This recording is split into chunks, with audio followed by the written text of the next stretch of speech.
I wish all of you a very good day. Firstly, let's give you a concise explanation of what our code does. Our code detects the bots and uses our UCO markers to detect their positions and directs the bot to its final destination using Euclidean distance formula. For a better understanding of the position of the bots, we have mounted our 2.1 megapixel camera right above the arena. For faster communication between the bots and central monitoring system, we are using MQTT through a Wi-Fi connection that runs locally to keep the communication stable. For the MQTT client code, we have used the Arduino MQTT client library.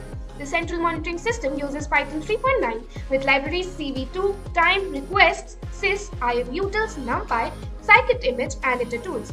As for the bot, it uses ESP12F to connect to any Wi-Fi network configurable at runtime and L298N motor drivers with PWM drive for speed control. The bot code was prepared on Platform IO with Arduino framework and ESP8266 SDK. Finally, thorough firmware testing, prototyping, and electrical testing were done before deploying the bots. Thank you.